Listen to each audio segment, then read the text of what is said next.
This comes from a corporate media source, so I can't attest the accuracy, but let's assume that it's true. I believe they got it from a French source initially. And the story is that around 50 yellow vest protesters stormed Rothschild banker Emmanuel Macron's medieval fortress vacation home. Apparently, Macron has this medieval fortress he goes to. It's on the Mediterranean. It's like a restored medieval fortress that's, I guess, somewhat impregnable. And these yellow vest patriots, let's call them, decided to storm it.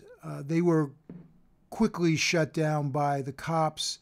And the problem with corporate media, their sloppy reporting is they don't say what happened. Were they arrested? They just said they were stopped by police.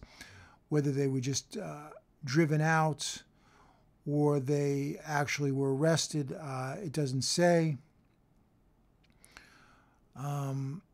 But needless to say, I think that was a pretty ballsy act. I'll get, I'll look at it from an American perspective later on, but let's look into this a little deeper. But before I begin, I would just ask that if you like this video, please hit the like as well as the subscribe button. And for those of you who are already subscribed, just check from time to time that YouTube/Google doesn't bump you off. Thanks. All right, so apparently if French presidents, they have this vacation palace or fortress, kind of like, I guess, the equivalent of Camp David for the American presidents. Macron was vacationing there, or so the yellow vest patriots had heard, and they decided they wanted to talk to Macron. They were upset with his globalist austerity policies, and they wanted to speak with him. They did not have weapons. This was not like a terrorist attack. They just wanted to talk to their president. And so Macron vacations there with his wife, or they thought he was going to be there. Brigitte, an interesting side note with this Macron guy. His wife, Brigitte, Macron went to a private Jesuit high school. And this Brigitte was his high school teacher. She is 25 years his senior. Now, I'm not, judging him in any way for that. Our society is okay with older men dating younger women. I think it would be sexist to criticize an older woman for dating a younger man. Would be interesting, just from a sociological standpoint, for me, is were they having a romance when Macron was a high school student? In other words, was this woman he eventually married, was he involved with her while he was in high school? That's, just as a side note, I don't know. But it'd be interesting to find out what the dynamics of the relationship were.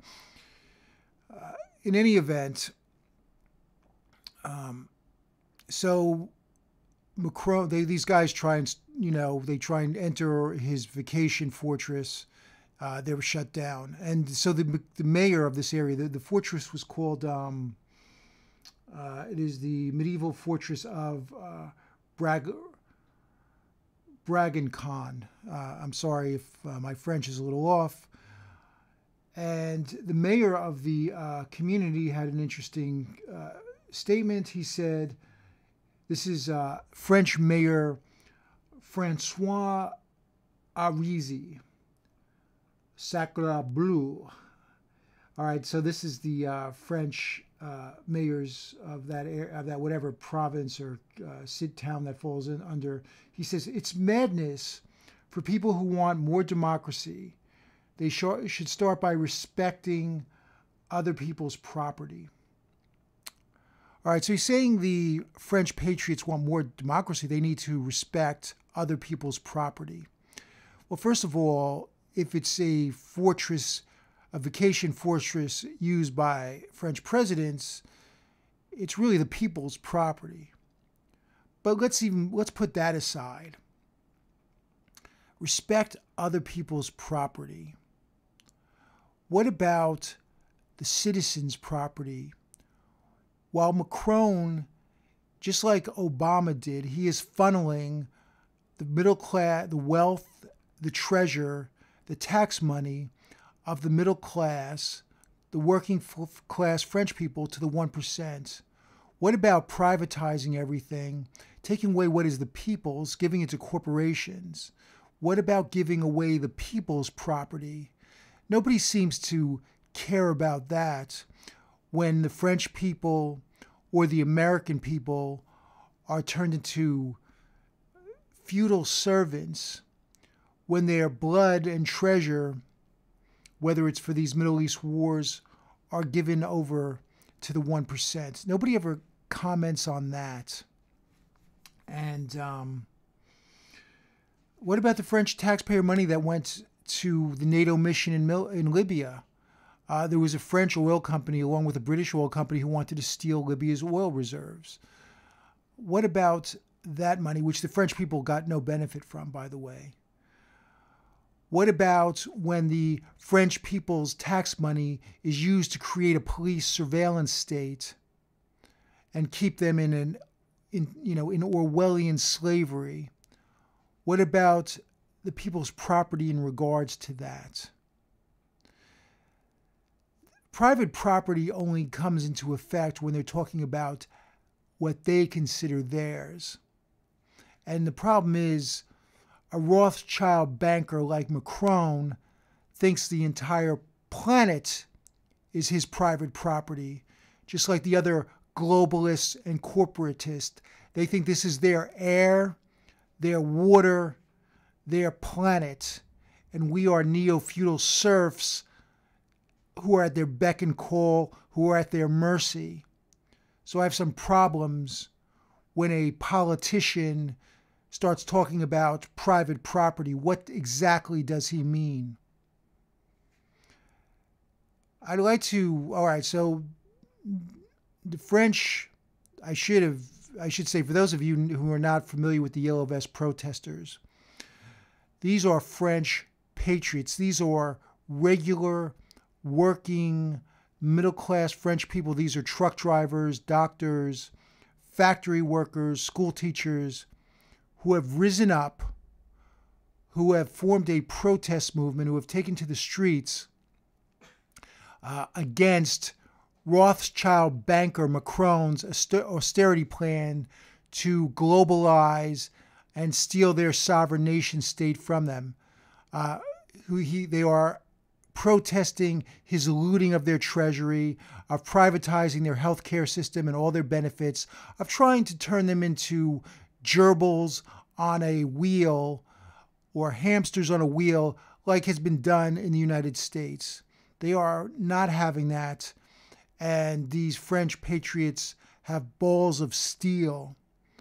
They don't roll over and let the globalists steamroll on top of them, turn them into flattened pancakes. And the globalists are terrified. They are terrified that this movement will spread over the entire planet. And people wake up and say, wait a minute, what are we doing? Why have we allowed this small, tiny cartel to give them, why have we given them the power of creating money, loaning it out all over the planet at exorbitant usury interest rates, and then enslave us? It doesn't make any sense. Why? We have the technology now to create a beautiful planet. This could be a paradise. We could all be living. The technology exists today where we could all have a very high standard of living. And I'm not talking about communism. I'm talking where you could still have entrepreneurs, business people, small business people, but everybody would have top education, housing, food, shelter, healthcare as a basic human right. And this could be done for like no money, hardly, because with automation now, it could be created like that. They have the power, they have the technology. You could grow crops. We should be cleaning up the ocean. This could be done relatively easily. But they don't want that. They want us to live in this Running Man dystopia, which they are making more and more draconian, more and more severe, more and more torturous. And it is all about a power trip. I mean, these guys have more money than they could spend in 10 million lifetimes.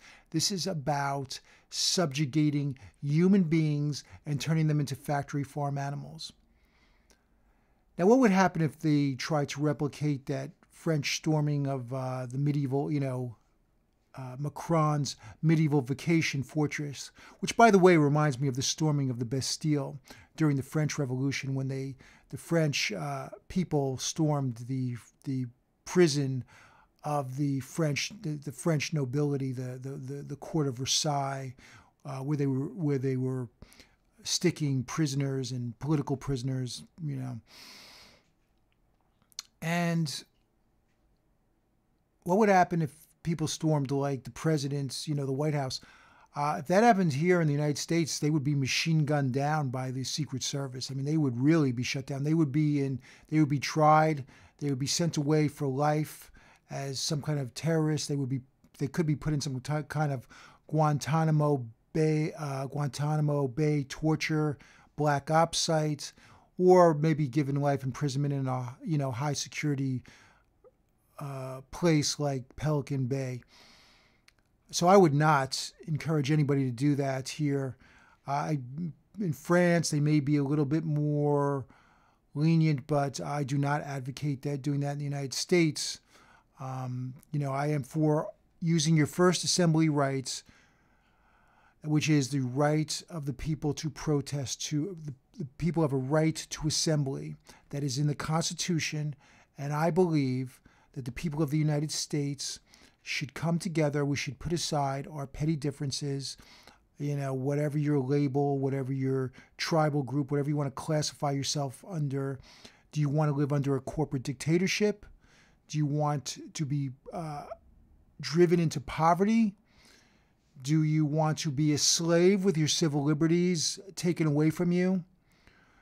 Or would you rather collectively come together and say, hey, we want a constitutional republic back with democratic institutions.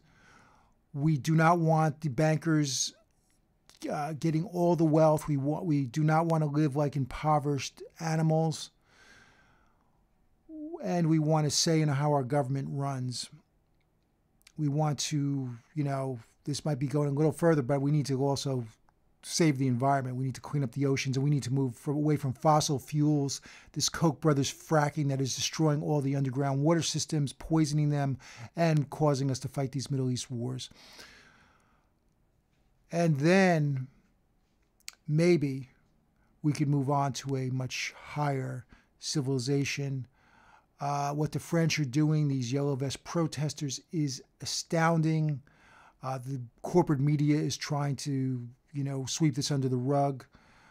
But I'm gonna keep on reporting on this. We need the inspiration. We Americans, our noses are on our, on Facebook, posting about, the slice of pizza you got from Domino's. Trust me, people are tired of looking at pictures of your kids and you eating pizza. We need to start focusing on more important things. This is the Democratic Socialist Libertarian. If you dig the message, please like, subscribe, share.